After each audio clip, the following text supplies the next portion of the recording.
All right. Well, thank you so much, everyone who is coming this morning. I'm going to be sharing my screen, but also trying to manage people as they come to the meeting because there's a waiting room in this meeting. So I might have to turn it off and on to go back to there. Zoom's a little bit picky when it comes to screen sharing. So good morning. Welcome to this event today focused on the future of data sharing for public good. We have some really wonderful people who are going to share with us some of their experiences and their expectations in this field. And my colleague, Freddie Rodriguez, is going to moderate for us this morning. And so this is going to be a really wonderful event. And I'm very excited to welcome you to this event. We're excited also this morning to be co-hosting with the Knowledge Transfer Network of the Statistical Conference of the Americas, who has been very helpful in getting the word out about this event and in helping us to shape the agenda. This morning there is translation en Spanish. Hay traducción también en español. Si no se escucha, buscan el chat. And so you should be able to hear the speakers, whether they're speaking in English or in Spanish. And let me know or let us know in the chat if you have any problems or questions on that. All right, so let's get started. On the agenda for today, we are going to start with a little bit of an introduction to this topic and how we got here. And then we're going to go to our speakers. We're going to first look at what they see as some of the new opportunities, challenges, and risks here. And then we're going to talk about the future of data sharing.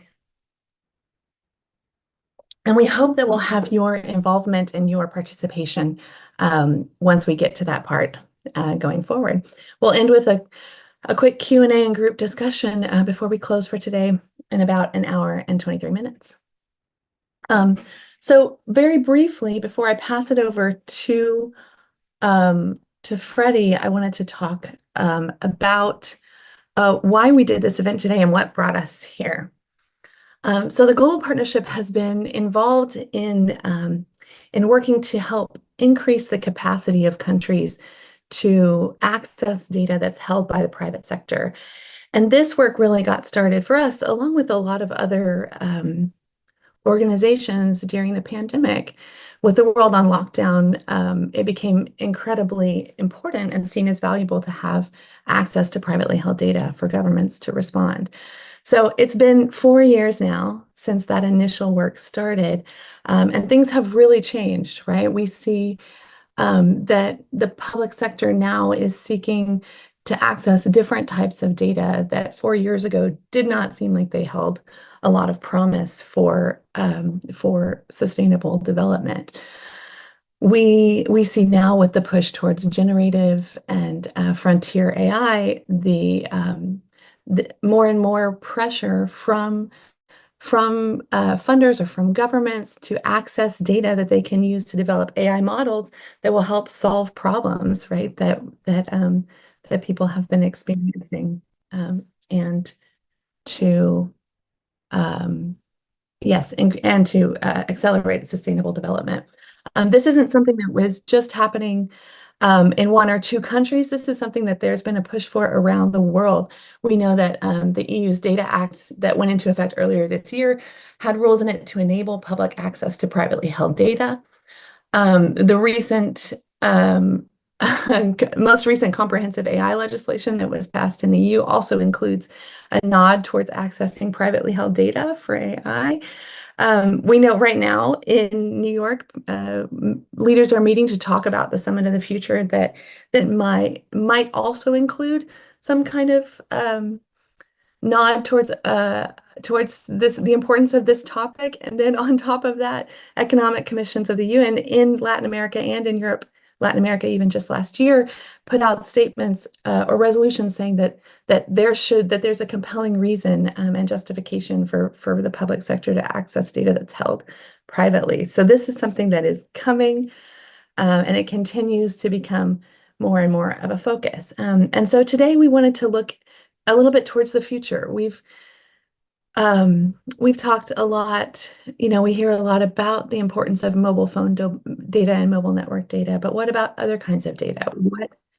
What other types of data are useful for public for public good, and then how do we access them and what challenges or risks come along with that. And so with that, I will pass it. That was my definitely not comprehensive, but a bit of a peek into what got us to this moment. And with that, I will pass it to my colleague, Freddie, who is going to take us into the next section. Thank you, Janet. So I will do a little bit of English and Spanish as well on this moderation. So I'm happy to be here. I'm the Senior Latin America and the Caribbean Regional Manager at the Global Partnership. I'm happy to be here and also happy to see a number of people from the region and also from Africa joining this webinar today to share a little bit of the experiences that some of the speakers will be actually giving us through their interventions. We'll have a set of interventions, just sharing some of the challenges and some of the issues that have been actually identified, but also the opportunities. So we would like to hear actually from the speakers about what they see as opportunities, but also the challenges. And an important point is also the risks for this cross-sector data sharing for good. And it's also important to mention that part of the data sharing for good on how we can use data that can benefit people's lives. We'll be seeing also a little bit of how the sectors are working as well with this kind of data and what are the benefits of using this data. So with no further ado, Janet, can you share the next slide, please?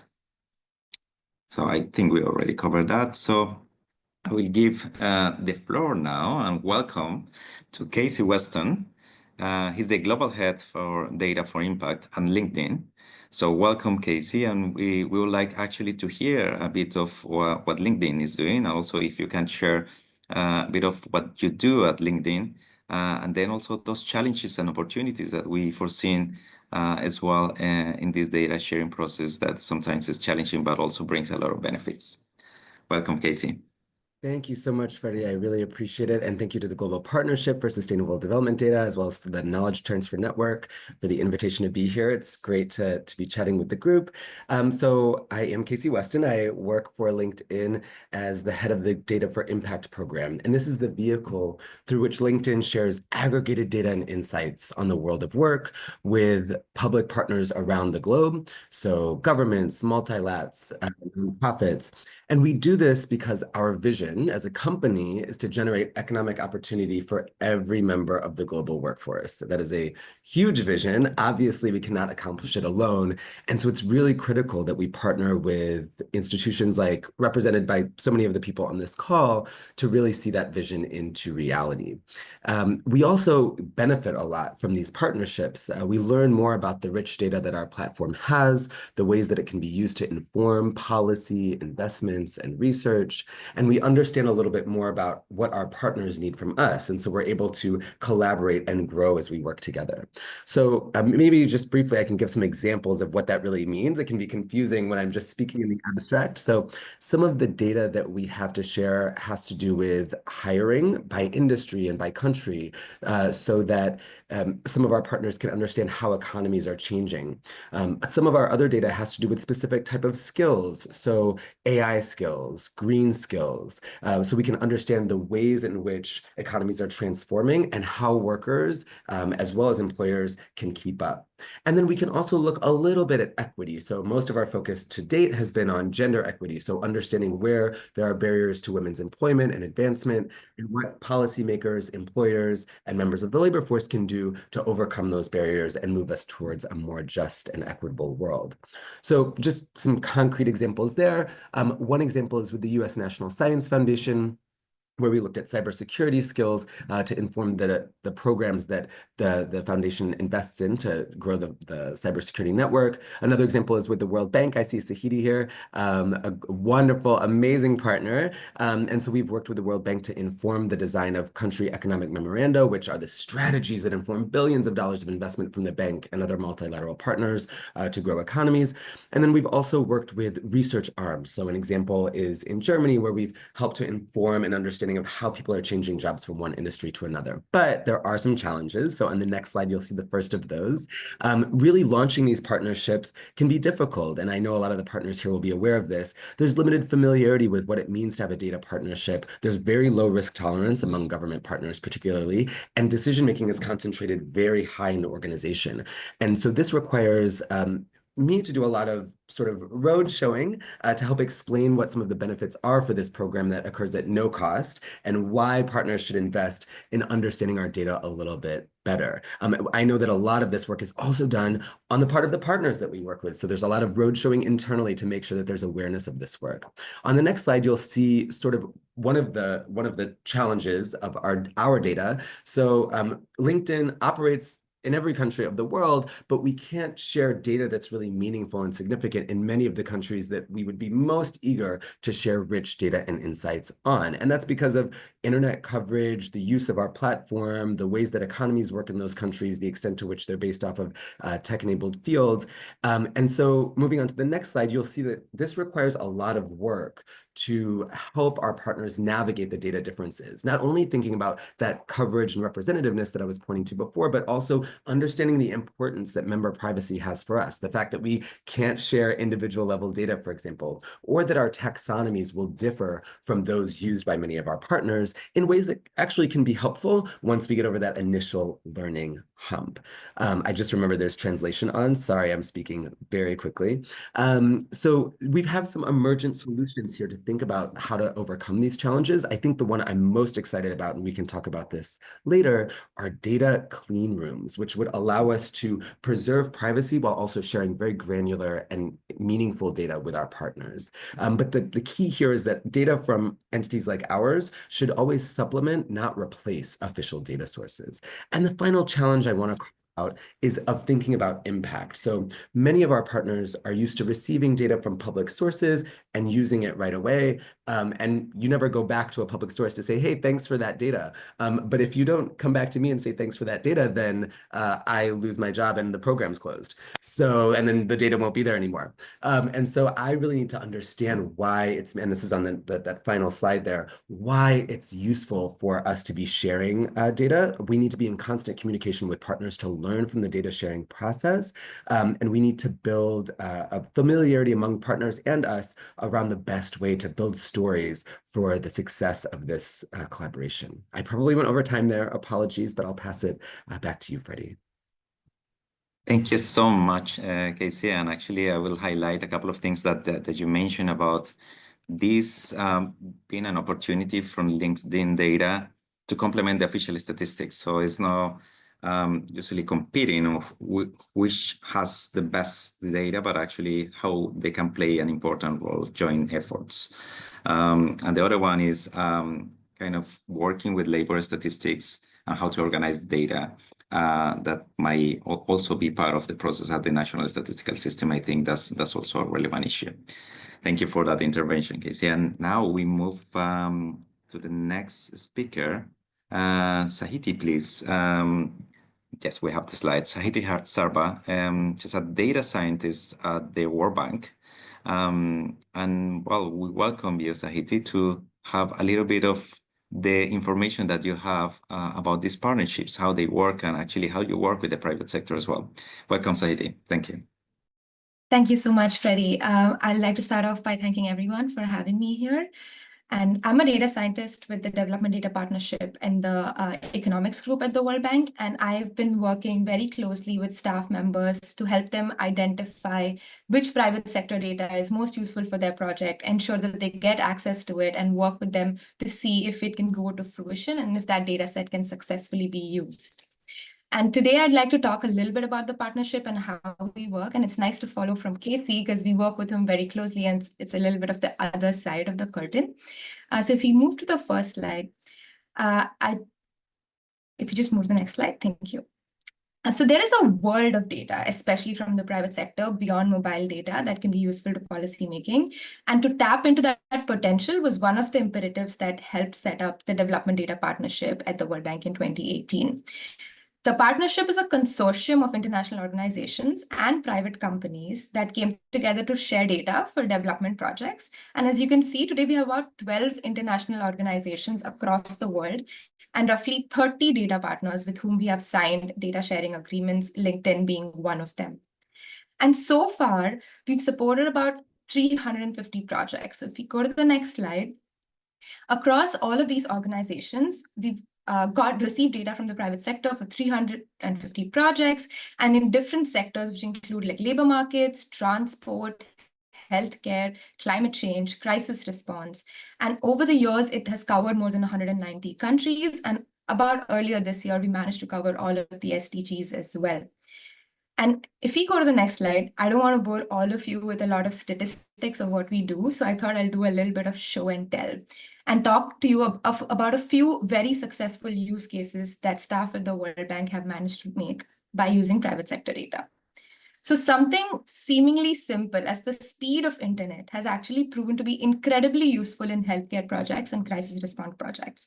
So some of the World Bank colleagues have used internet speed data to determine the difference in bandwidth in urban and rural areas starting from Colombia. And then they use this information to try and see what is the telehealth readiness of all of these different parts of the country. And this methodology was so successful that they replicated it in El Salvador and Ecuador and continuing to do it across many other Latin American countries. And the advantage of creating a methodology that was successful in one country using a data set like internet speed is that A, the data comes in the same format across all of these countries, and internet data is fairly ubiquitous. So you can continue to do the same analysis of how internet infrastructure is unequally distributed across a country for many countries. And the next thing is that this same internet connectivity data was also used as part of our response to the Turkey earthquake earlier last year. So alongside internet, we also used data from Meta or Facebook to track business activity trends. We use data from Premise, which is a crowdsourcing survey company where we try to understand the needs of the people on ground, and then we combined it with openly available earthquake intensity maps. And using that, we were able to tell how quickly was internet restored after the earthquake, how quickly did businesses come back to action after the earthquake. And all of this was done in a matter of 2 weeks, primarily because we were able to get that private sector data in time. And the last example that I want to touch upon was the use of movement data outside of mobile network data from companies like Mapbox and Waze. So the World Bank transport team in Latin America used Mapbox and Waze data to assess the mobility trends in 4 cities in Argentina. And using Waze data, they found that traffic congestion increased as you moved from the city center to suburban areas. And then they used Mapbox data to find that despite the congestion, jobs are most accessible by car, which forces people to opt for private transportation. And one of the motivations for this project was actually interest from the Salta government. And we believe this is just the tip of the iceberg of what we can do with private intent data for public sector. But naturally, there are a lot of challenges. So if we go to the next slide, I'd like to touch upon a few of the challenges in sharing data from the private sector. So the first is that not all data is the same and data is not a monolith.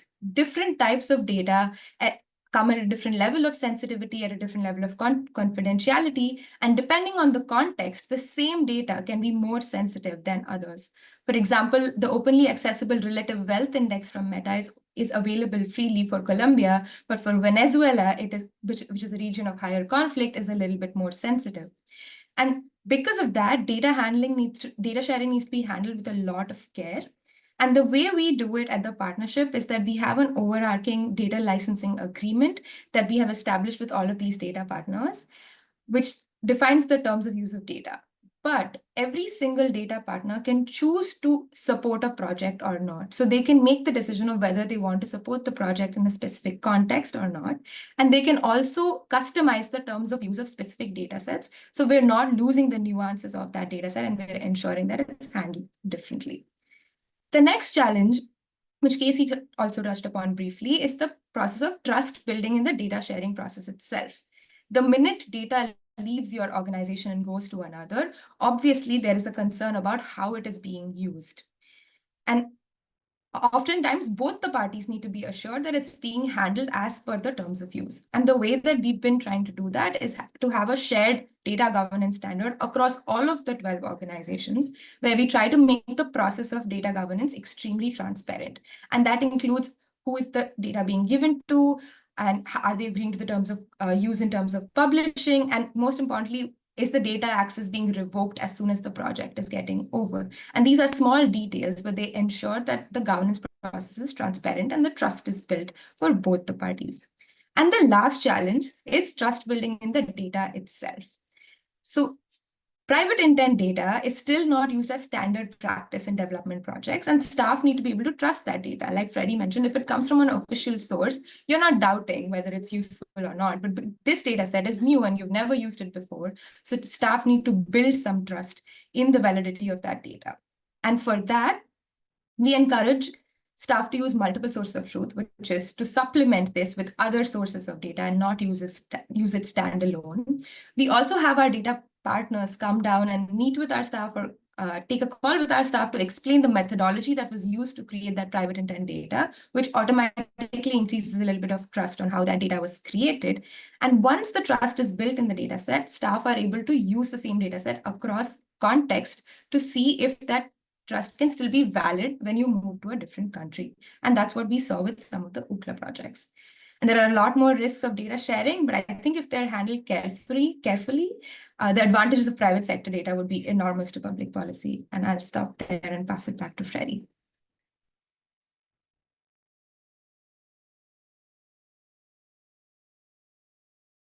Thank you, Zahidi. That was a very, very comprehensive set of examples on how we can use private data. And also, I take a couple of points that you mentioned about the trust building process that is needed, and also the sensitivity of some of the data that when we talk about private health data is not the same depending on the sector. So it has to be actually very well curated, the process, and analyze what kind of sensitivity the data has. And also to create these partnerships is really important, bringing different actors from private sector. So thank you for that. And I'm going to switch to Spanish for a moment to welcome Miosoti Rivas Peña from the head of the NSO. So let me switch to Spanish. And for those that speak only English, please switch also on the channel as well. Bienvenida, Miosotis. Welcome, Miosotis. It's a pleasure to have you back here with us. We're meeting virtually. For those of you who don't know Miosotis, Miosotis Rivas Peña is the Director General of the Dominican Republic's National Statistics Office, and she wears another hat. In this case, she is the chair of the American Statistics Conference from ECLAC. So welcome, Miosotis. We'd like to hear you tell us a little bit about how you've identified these spaces with data having to do with the private sector, which is sometimes a challenge for the NSOs. Thank you so much. Thank you, Freddie. I'm glad to greet you, and Janet, please extend my greetings to the Global Partnership for inviting me to this conference. I'd like to greet the other panel members who are with us today, and also the people who are online with us for this very interesting webinar about the future, about data exchange between the private sector and the public sector, particularly considering this as a public good.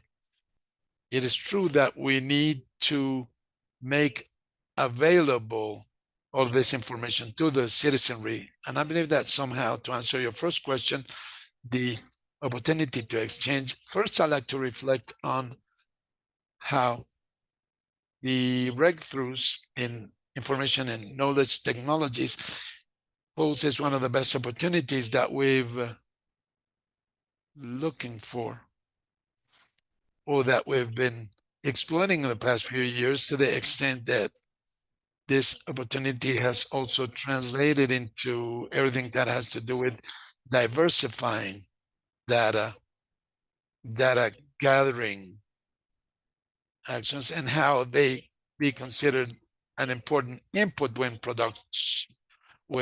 producing statistics, official statistics in our offices, and how they can improve both the accuracy and the depth of public statistics, particularly when they encompass different categories. And this has provided incalculable value to governments because they provide us with disaggregated information in real time, a much more continuous manner than other traditional sources that we usually tap for producing official statistics. And clearly, this has an impact on improving both the quality and the timeliness of statistics, and also enabling much more effective planning for public policy, both at the regional level. In the case of the American Statistical Conference, we've been very aware of this opportunity, and this is why last year we adopted a statement on the use of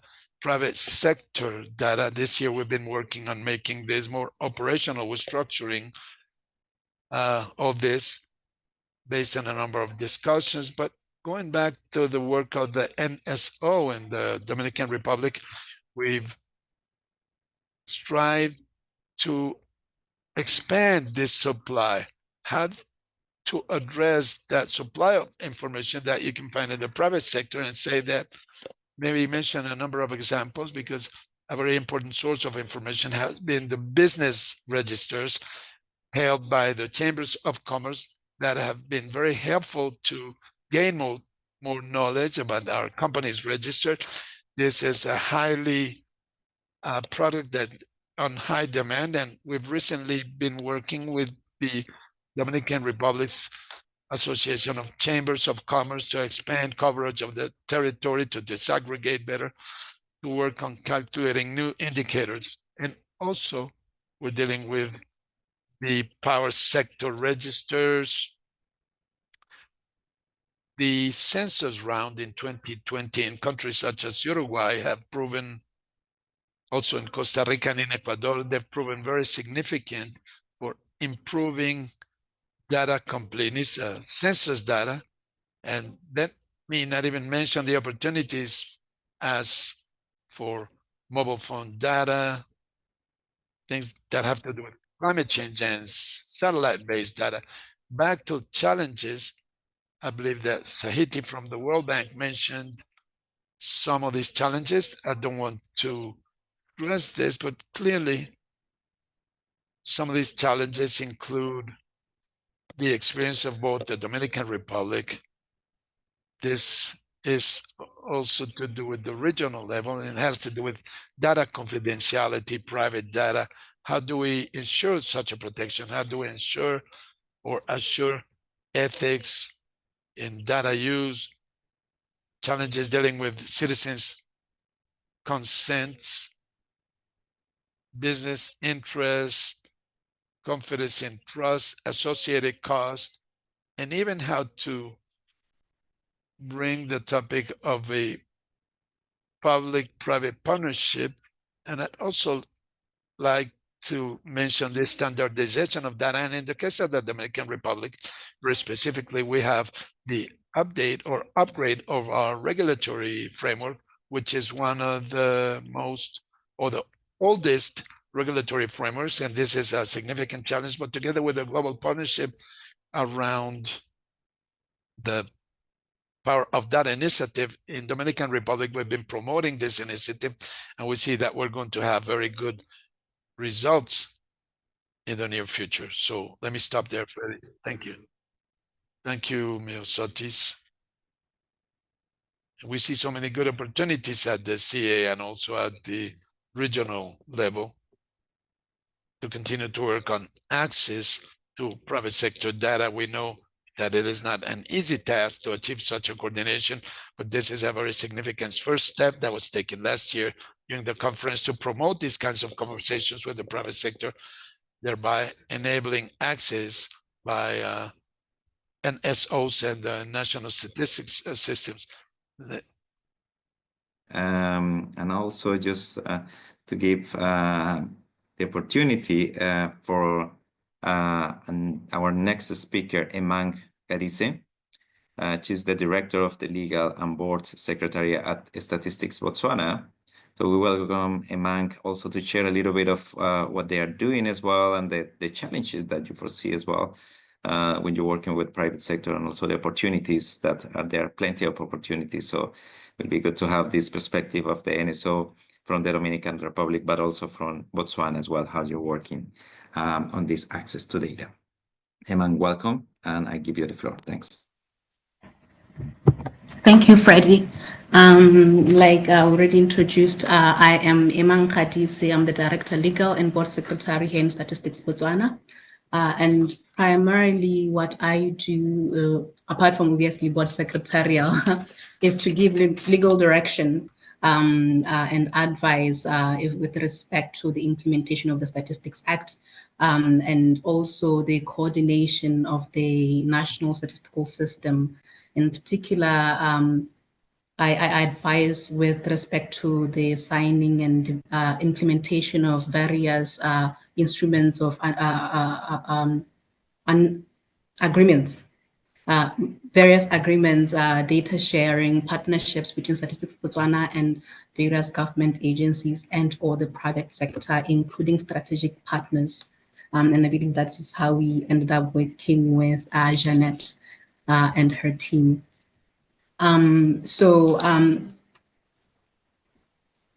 One of the most important privately held data that we identified as Botswana is the mobile data with mobile network operators.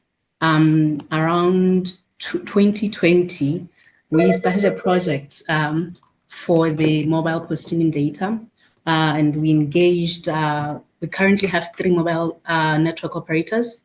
We engaged all 3 of them plus the regulator, and the response was very dissatisfactory. We ended up having only 1 mobile operator responding and engaging with us a little bit.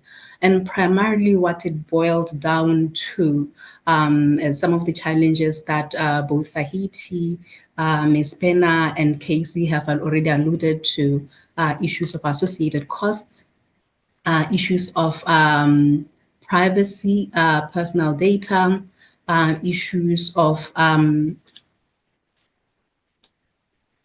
privacy and personal data, issues of also you realize that and you appreciate that data is now also a business commodity.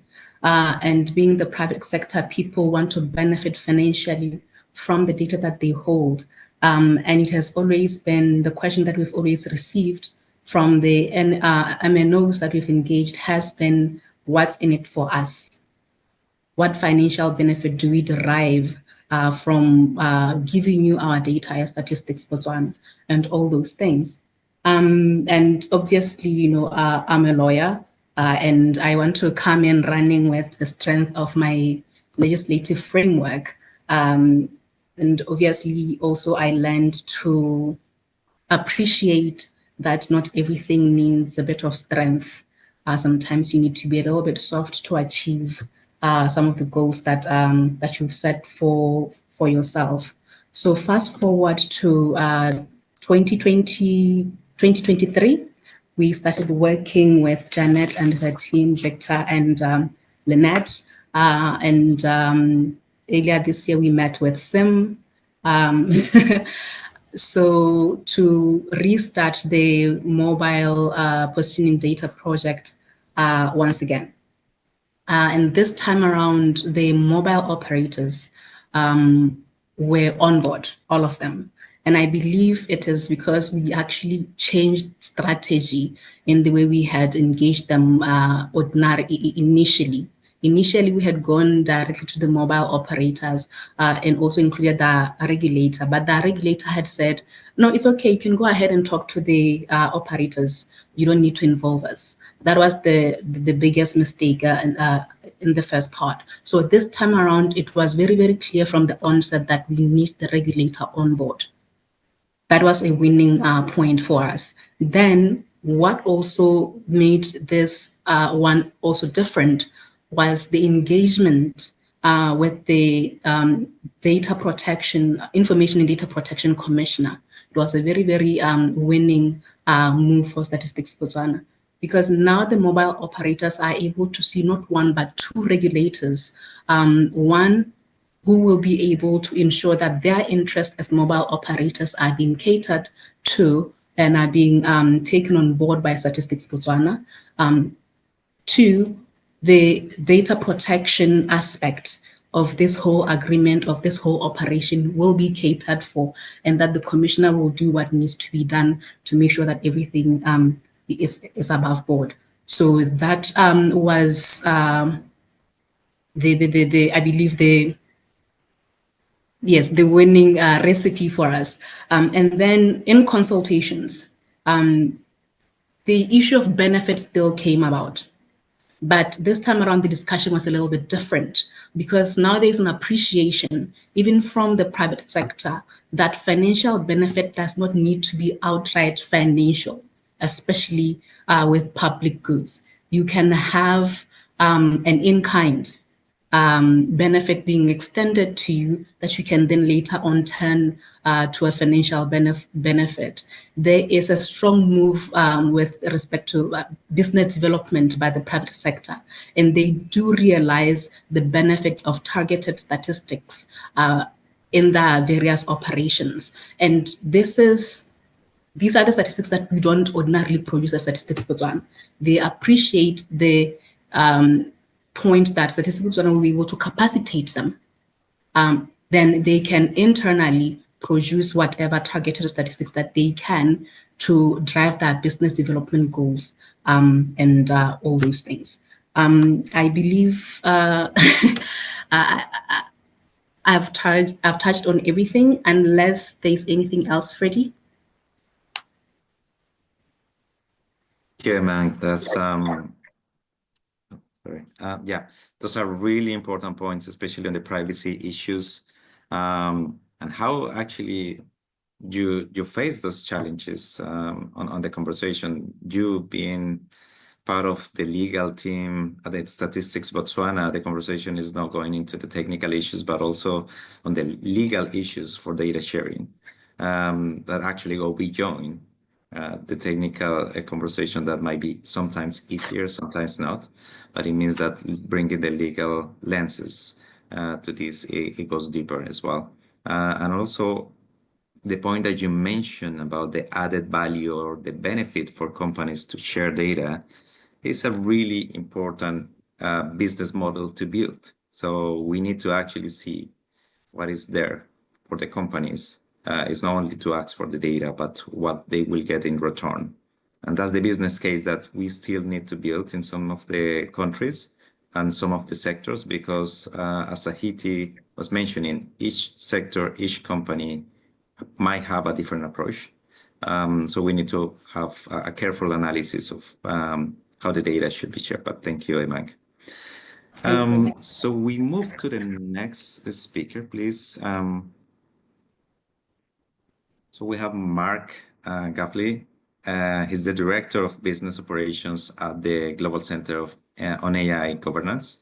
So we'll have this AI perspective as well from Mark. Welcome, Mark, to this conversation. I'm happy to have you here. Thanks very much, Freddie. And thank you to Janet and team for inviting me to speak here today.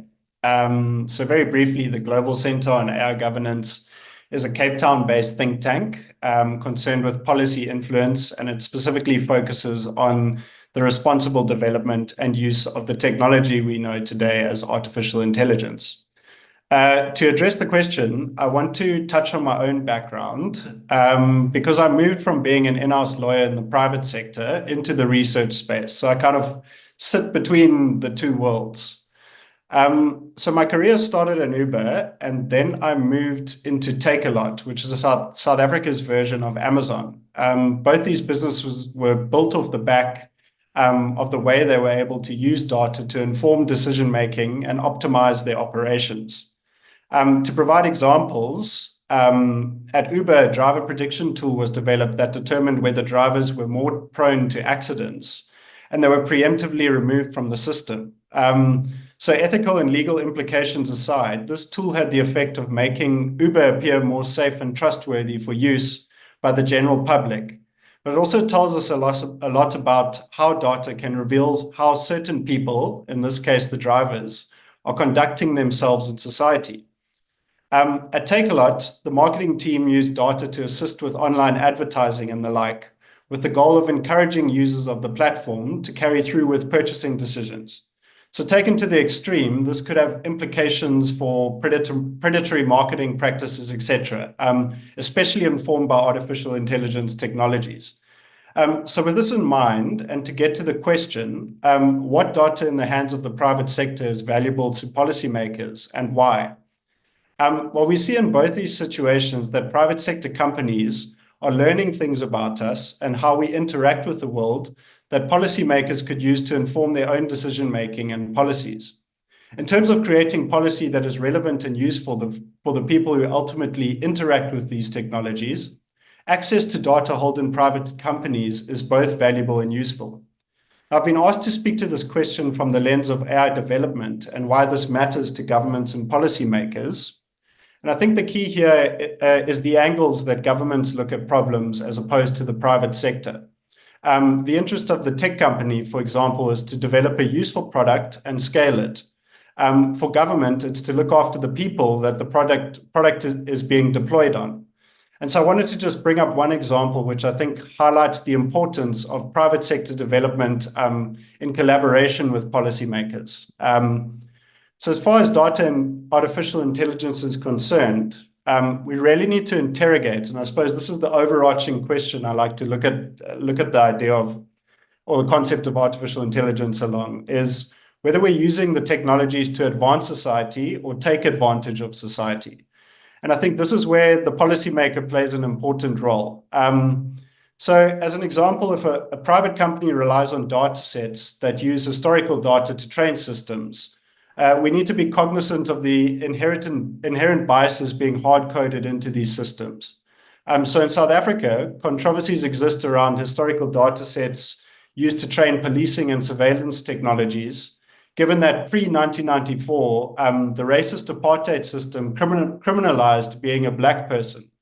This means any reliance on data sets using historical arrest figures, for example, already racially prejudices certain people. Similarly, technologies that grant access to finance may be limited by lack of historical data because many African citizens have been much slower in adopting digital technologies. So in context from the developing world in particular, we should be cognizant of our unique local context and where gaps and risks may arise when we design artificial intelligence solutions or introduce those developed in foreign jurisdictions.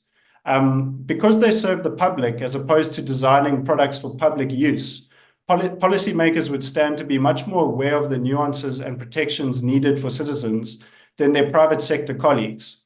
Here, I mean, they'd be more likely to take into account human rights protections and other human-centric safeguards and guardrails. To close, I'm aware I've really just spelled out a risk of leaving policymakers out of the development loop, but to pivot somewhat and end with the notion of collaboration in mind, this challenge I've articulated is a compelling reason why, I suppose, processes such as regulatory sandboxing are useful, as they provide a safe space for testing technologies in a controlled environment. And considering scenarios like the one I've just described, we can look at it from multidisciplinary angles. So this is particularly important for artificial intelligence-enabled technologies, because they can have far-reaching negative impacts, which I'm happy to speak to at a later stage today. Just on that, I briefly said I'm a lawyer by background, but I think the problem with that is I also seem to focus in on the risks and the challenges as opposed to the positives of artificial intelligence and, I suppose, collaboration between the private sector and the public sector. So there are a lot of positives. I just don't focus on that in my own research and work. So I'll just leave it there and hand it back. Thank you, Mark. And you raised important points about how AI is playing an important role in this world of data. And nowadays that we are actually talking about AI, is not only accessing to data, but also how the data is going to be used, how the data is going to be processed as well. So if we actually get the access to the data, how the data is going to be analyzed, that's also important, but there are some risks behind this. And that was really good to hear about your background as well and the examples that you gave us. So thank you, Mark, for that.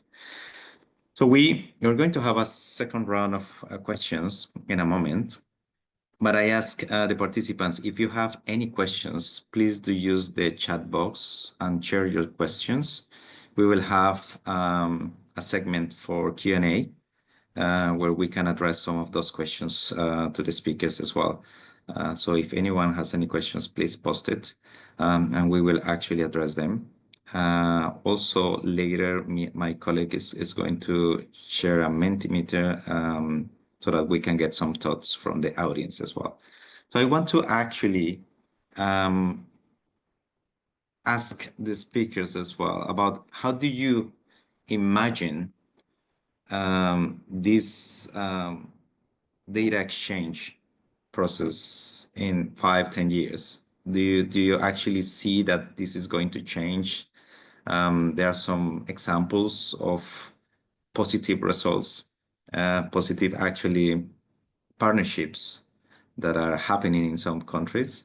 But also there are still some challenges, and especially there are some legal challenges, trust building processes that take longer than expected. So I would like actually to hear from the speakers as well. How do you imagine about this? And how do you actually see these opportunities of changing that perception from some companies about data sharing, and also how the public sector will actually play an important role to convince those companies of sharing data as well. So let me actually come back to the list of speakers as well. So we'll actually start again with Casey, just sharing a little bit of what are your thoughts on the next 5 to 10 years changes on data sharing. Casey. Yeah, thank you so much, Freddie. So it's a fascinating question, and I think it builds so well off of the different opportunities and challenges that some of the speakers have raised.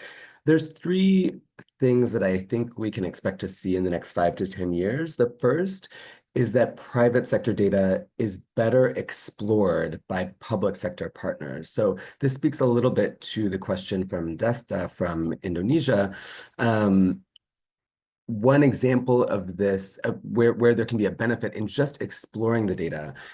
So we've worked with the European Central Bank, the German Statistical Authority, the Fed here in the US, to provide aggregated data sets on a monthly basis so they can understand if our data is a good signal for what is coming ahead. Our data is often faster than administrative data sets, but we know that we don't have perfect representation. We're not a perfect survey of the labor market. And so exploring this data is a benefit to our partners because they can see where gaps in their data may exist and where they can use private sector data as an early warning sign. I think as the data is better explored in these initial partnerships, sharing data will become a requirement for private sector organizations, if not a legal requirement, part of the social compact. But what that means is that there will also be more discussions about privacy because sharing, and Mark raised this point really eloquently, sharing data requires a lot of protections to be in place. And I would actually, in my experience, I would say that sometimes our public sector partners are not as informed about the need for privacy protections because we're not working with people who focus on that area. We're working with economists who are really eager to make the next discovery about how to improve the world of work for their citizens, and that's great. But it means that sometimes they ask us like, oh, can you give us personal level data for everybody in our country? And we as LinkedIn know that that's number one, against our terms, but secondly, illegal in many places. And so we have to actually educate them on what those boundaries are. But I think that navigating those difficulties will be sort of the next stage as this becomes more of a requirement and part of the social compact. The third thing that I can begin to imagine, I'm not as techie as some of the panelists, so they'll know more, but will be technical innovations that allow for deeper, faster, and safer data sharing. So one example of this are data clean rooms, which allow two partners to match data without actually sharing any of the information on either side. So an example of this could be, and it's something that we're beginning to explore and pilot in collaboration with public partners as well as with legal partners, and to make sure it's all above board, would be to say, there's a workforce development agency that wants to understand, of the 5,000 people who have gone through their programs in the last 3 years, what share of them have gotten a promotion? Now, we can't share, and we would not share, any individual level data, and nor do we want to receive data from that public partner about who's gone through their program. We're not allowed to receive that. But a data clean room can help us match the two data sets.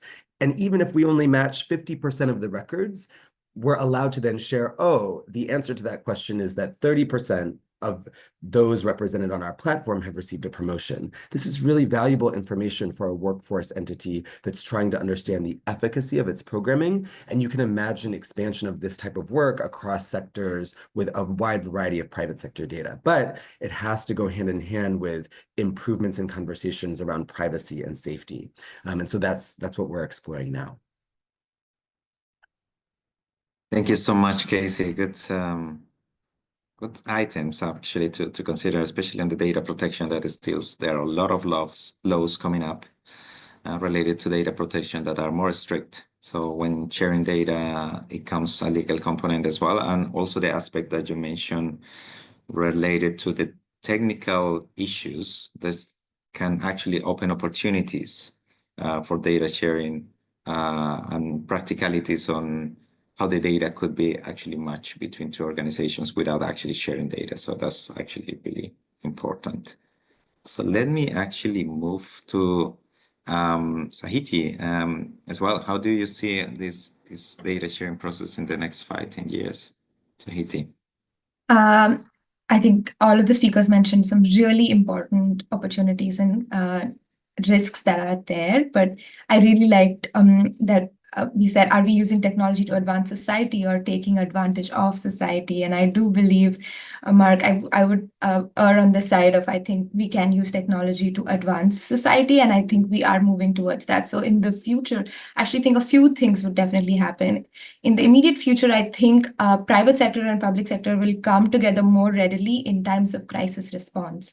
I already think that when an earthquake hits or a tsunami hits or anytime there's a natural disaster, a lot of the private sector companies have been more than willing to come forward with the information that they have and share it with international organizations and government organizations to help them address the needs of people immediately. And in the future, I think we will have more legal frameworks in place to ensure that those data sharing can happen in a timely manner, because like Casey mentioned, the private sector data is available faster than official statistics can ever be created. And crisis response is one area where I think it's a thriving ecosystem where everyone can truly help benefit the citizens that are affected by that.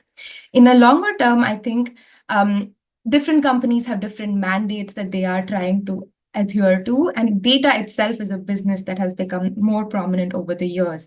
And data, especially in the most pressing challenge of the future, which is climate action. So some of the data partners that we work with very closely from the private sector actually release flood risk maps. They are micro weather data companies that give you weather information in the low and middle income countries where this data is often very scarce. Satellite imagery companies that scan the entire earth and give you the high resolution satellite imagery in countries like Niger and Burkina Faso and all of these places where data is typically scarce to find. And now we can start to use this private satellite data to understand where illicit mining is happening, for instance, or where buildings are damaged, for instance, and so on and so forth. So it would directly benefit the company itself. As Casey mentioned as well, like they are all trying to advance a mandate that also benefits society, and collaborating with the government will be advantages to them as well. And on a technical standpoint, one more thing will happen. there was a point when nighttime lights was not a data set that was always used. Someone decided that, okay, we are going to use nighttime lights. And now it has become a very popular proxy for GDP for different countries where that data is typically not available. And there's a lot of work being done to figure out if we can use nighttime lights to figure out sub-national GDP levels.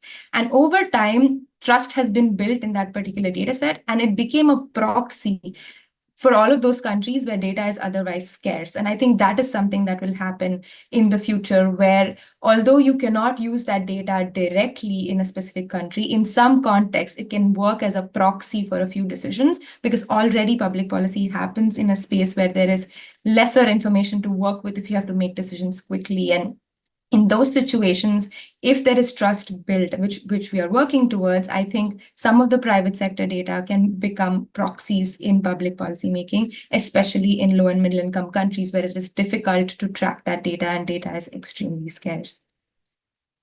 And I'll pass it back to you.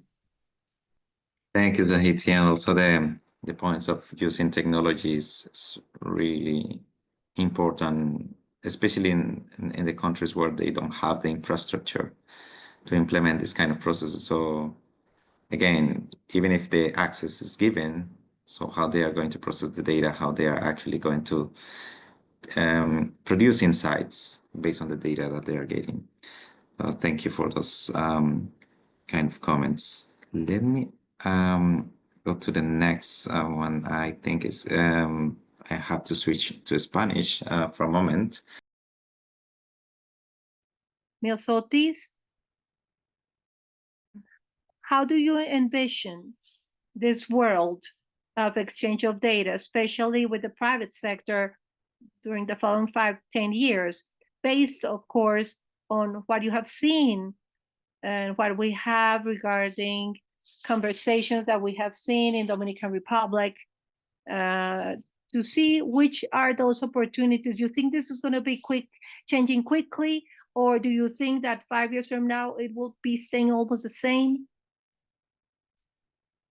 Thank you very much, Freddy. And going back to Spanish, well, I think that the first thing that I could say is that this future 5-10 years, I still see this as something quite hectic, as very exciting, as a way where we need to have skills to gather the information that will be there.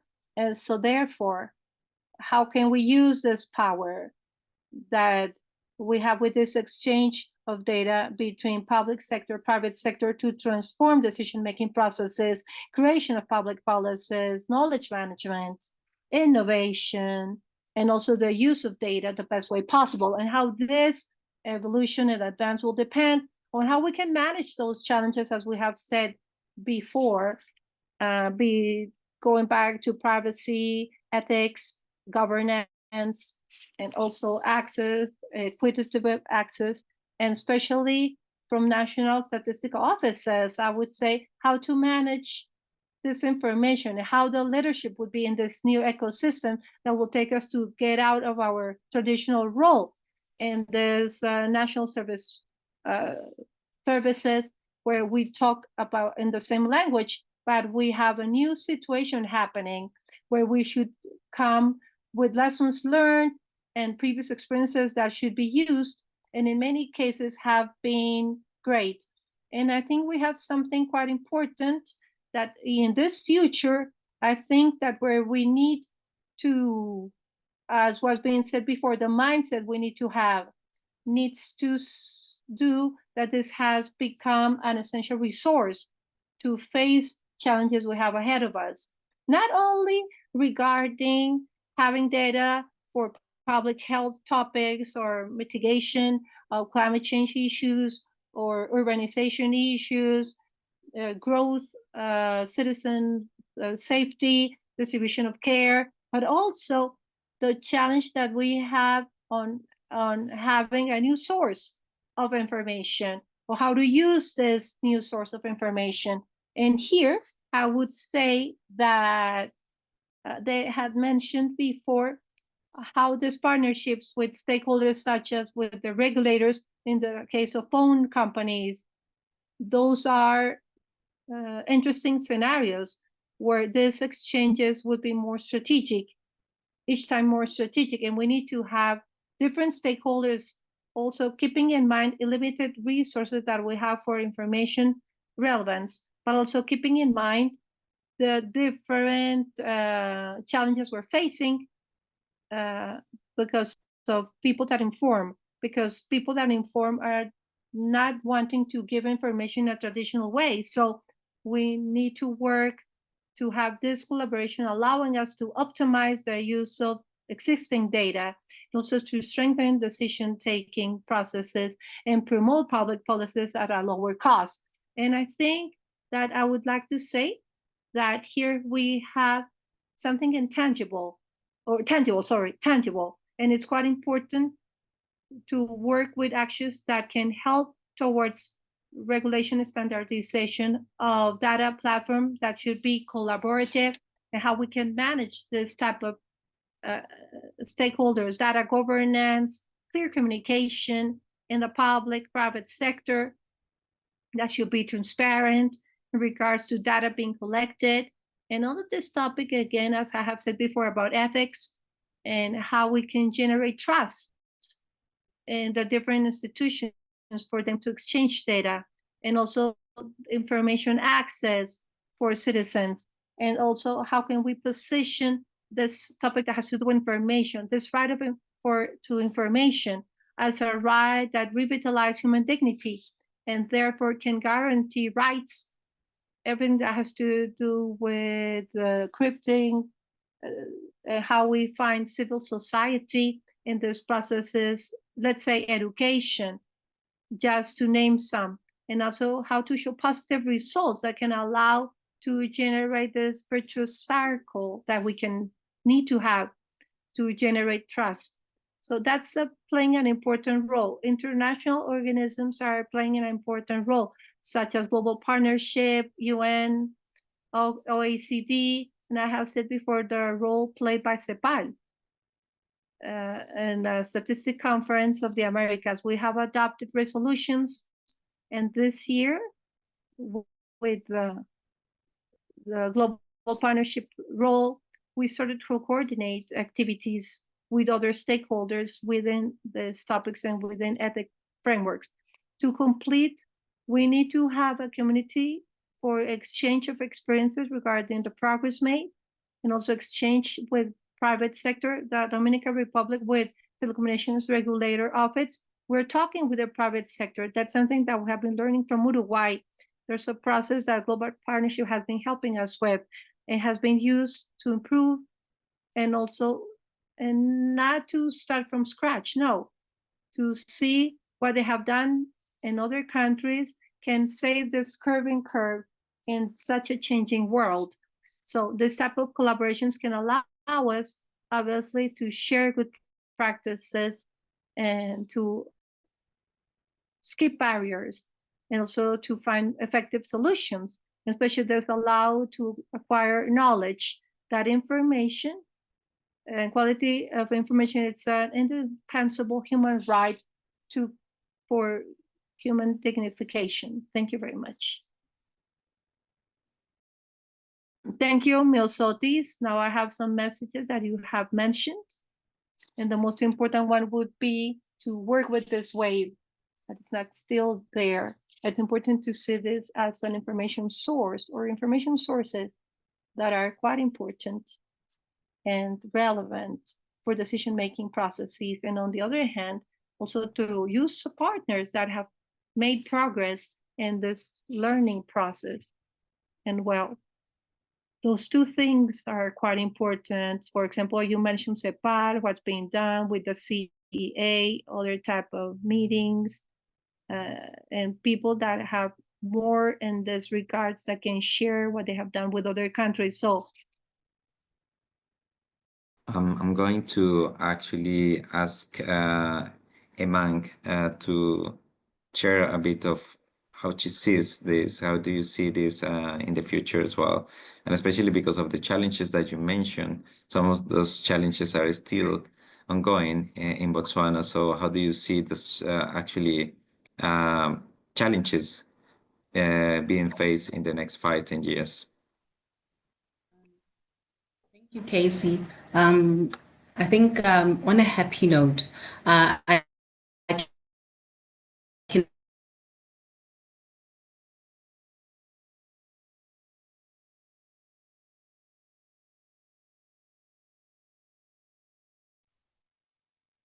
Sorry, did we lose Emang, or is it only me? Okay. For me, also amongst videos, Okay. maybe we can come back to her. Yeah. In the meantime, Janet, just share on the screen the QR for Sorry, the Mentimeter. Okay, you're back. I Please have a look also at the Mentimeter as well while we hear the insights from Emang. Welcome back, Emang. Please go ahead.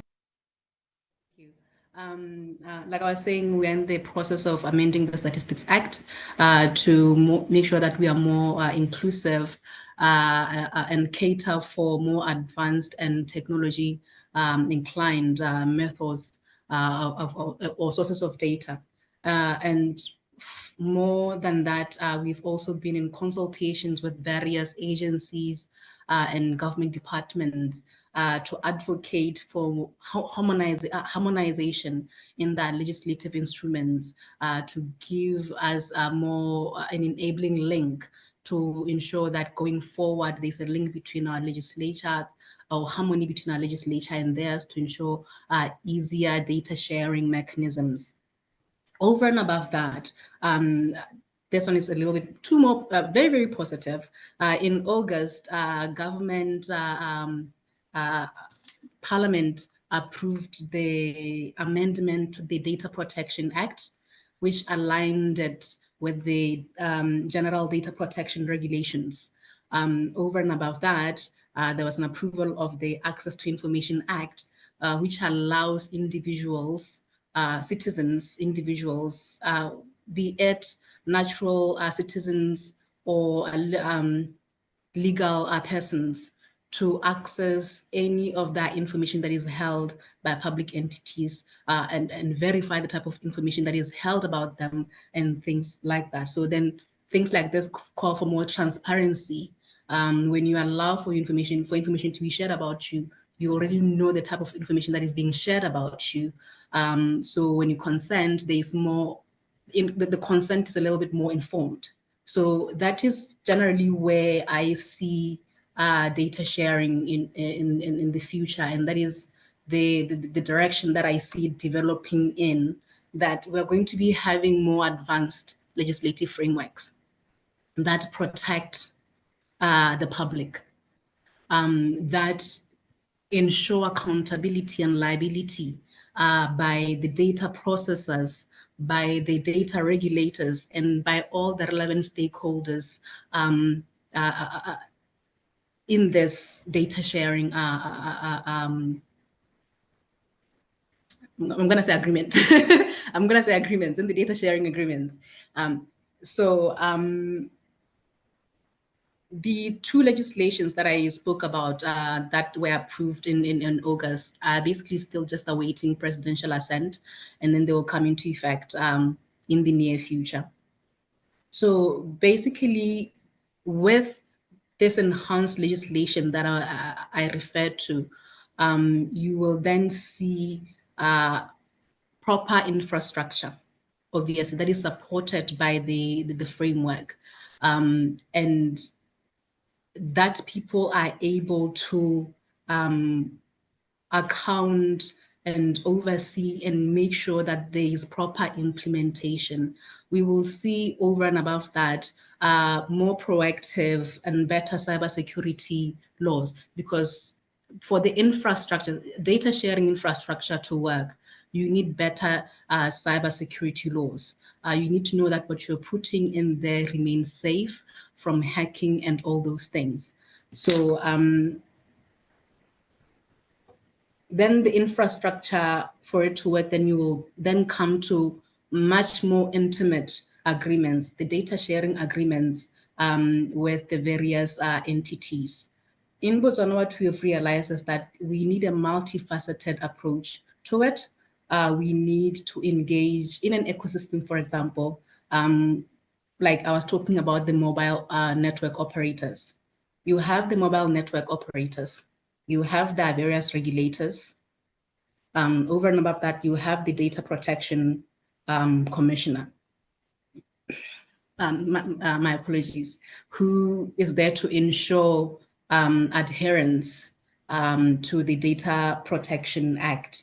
So you involve these people, and then you also involve the civil society as an oversight, as a voice of the people, to ensure that the various government entities that are there actually they are playing their role, and also they are heeding to the feedback that they are receiving from the public. My belief, or our belief, is that this is going to bring about more transparency. There will be better privacy, there will be better security, and more so, there will be an understanding from everyone involved, particularly the private sector, even government more so, that when you share data, and Casey referred to this a bit earlier, that when you share data, you don't necessarily need to share everything that you have, every piece of information that you have, that there's something called data anonymization. I learned that since I joined Statistics for there's something called data anonymization that allows you to retain what is sacred about the data set that you have, and allow an entity such as Statistics Botswana to be able to mine and get the necessary indicators for public, for economic development, for public development, for public good, as the case may be. So this is something that has been missing even in communications previously with our partners. They did not understand the concept of data anonymization. So with everyone understanding this, I believe the public will become more conversant of their rights.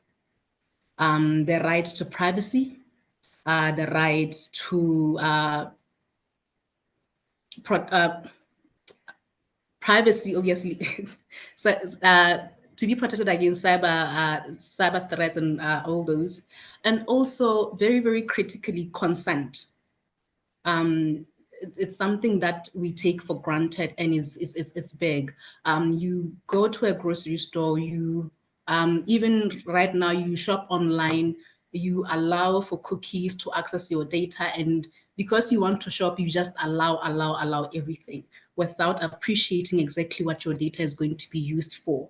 So with more enhanced, a more robust legislative framework, obviously with public engagement, as we've been discussing. Emma, can you wrap up in the next 30 seconds so that we can move to Mark? Thanks. Yes, thank you. With the public, people will be more conversant with the need to consent. They'll understand exactly what they're consenting for. Basically, that's just it. Their consent will be more informed. They'll be able to hold relevant entities accountable and liable wherever there are breaches and unethical use. Thank you.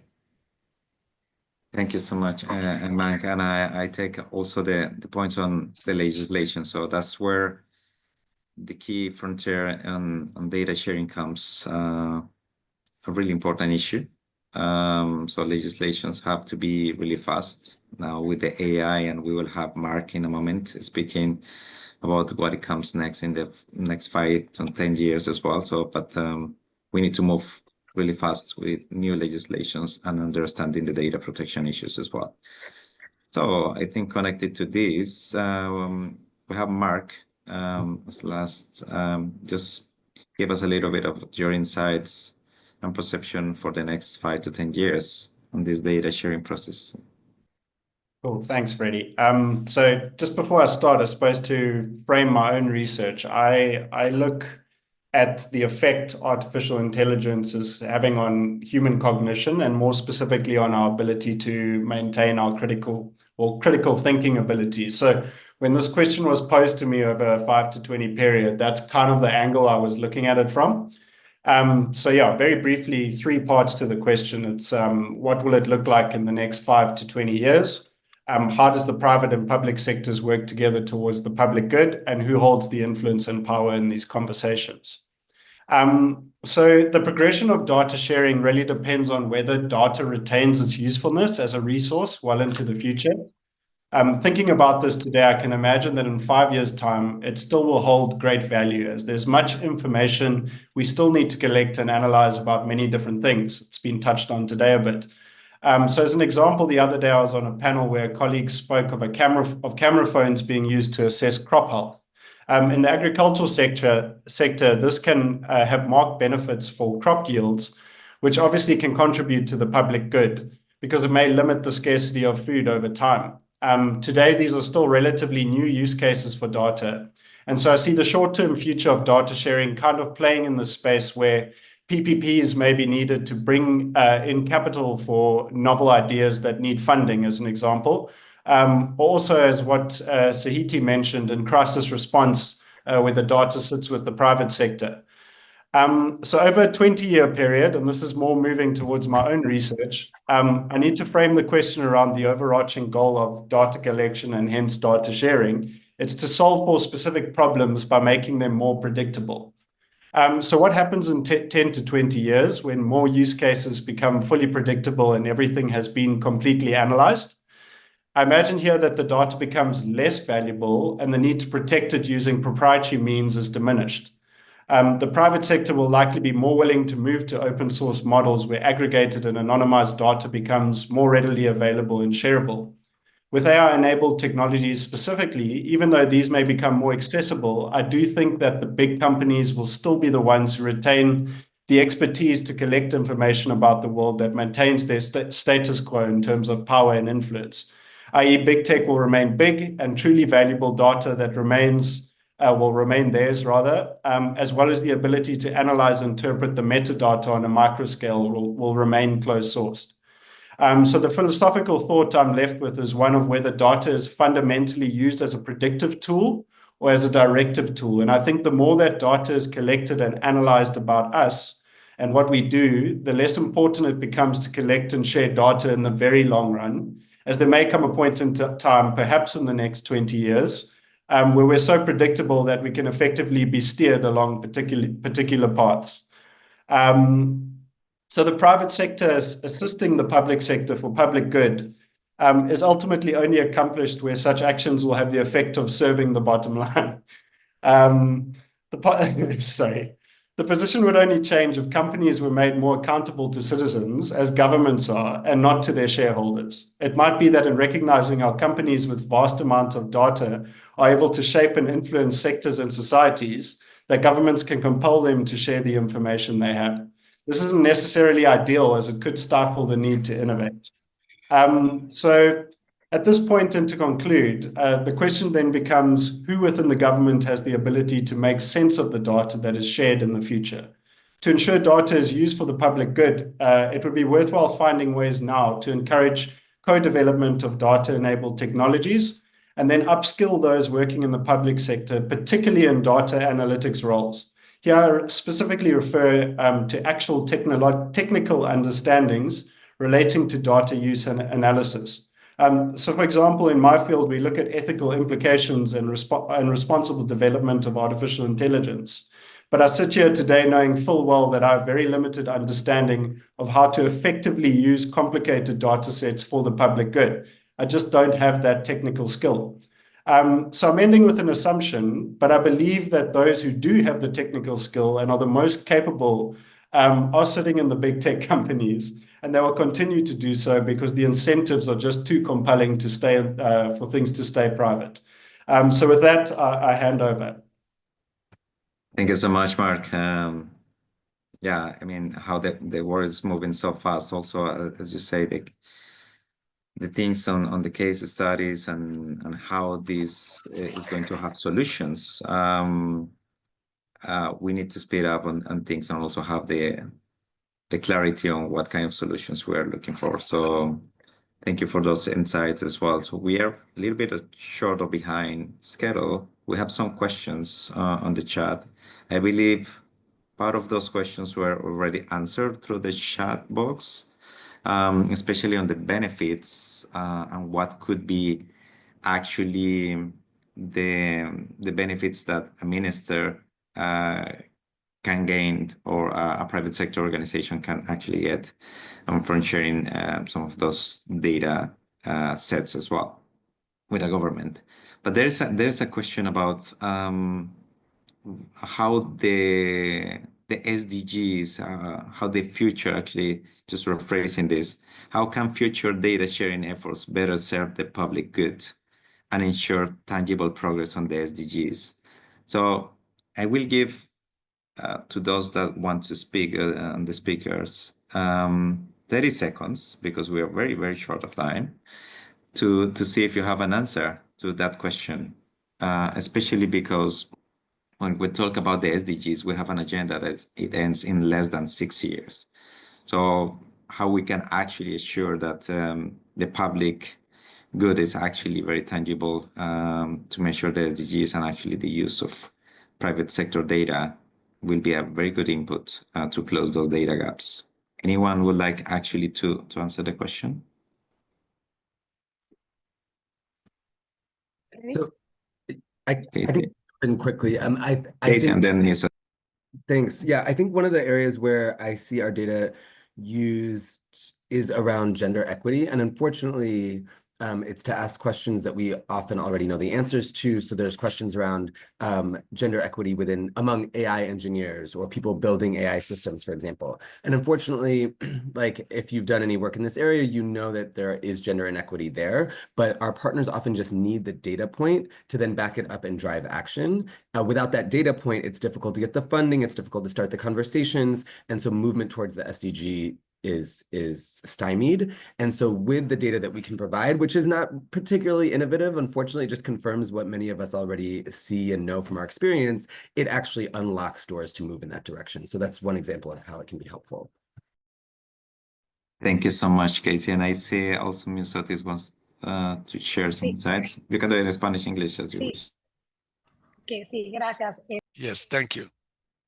You see, in Spanish, we have a saying, I don't know if it's widely used in other countries, but in the Dominican Republic, we say that the word convinces, but example attracts. That is, example moves others to do things. And I believe that at the NSOs, the first thing that we need to do is share.